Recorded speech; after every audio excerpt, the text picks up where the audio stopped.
तेलुगु ब्राह्मण दक्षिण पश्चिम भारत में पाए जाते हैं। कई स्रोतों में इस बात पर मतभेद है कि तेलुगु ब्राह्मण उत्तर भारत से आए आर्य थे या तमिलनाडु से उत्तर की ओर आए द्रविड़ थे।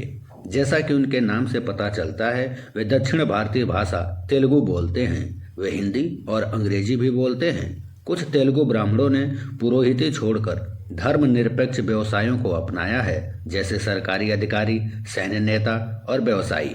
कुछ तेलुगु ब्राह्मण आज भी मंदिर के पुजारी, विद्वान और प्रोफेसर के रूप में पारंपरिक ब्राह्मण भूमिकाएं निभा रहे हैं। तेलुगु ब्राह्मण अभिनेता, फिल्म निर्माता, संगीतकार और चित्रकार के रूप में भी कला के क्षेत्र में सक्रिय हैं। अधिकांश तेलुगु ब्राह्मण भारत के आंध्र प्रदेश राज्य में रहते हैं। इनकी संख्या कम है और कर्नाटक, तेलंगाना, तमिलनाडु और भारत के अन्य क्षेत्रों में भी रहते हैं।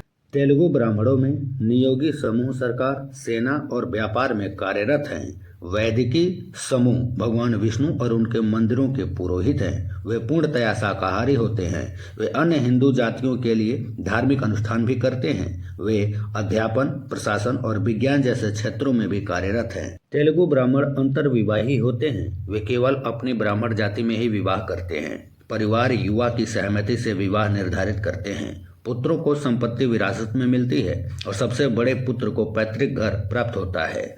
अन्य ब्राह्मणों की तरह वे अपने बच्चों को विश्वविद्यालय शिक्षा और स्नातकोत्तर डिग्री प्राप्त करने के लिए प्रोत्साहित करते हैं, ताकि वे समाज में उच्च पद प्राप्त कर सकें। तेलुगु ब्राह्मण भारत के प्राचीन हिंदू धर्म का पालन करते हैं। वे हिंदू धर्म के कई देवी देवताओं की पूजा अर्चना करते हैं। वे हिंदू धर्म के सबसे प्राचीन ग्रंथ वेदों का अध्ययन करते हैं।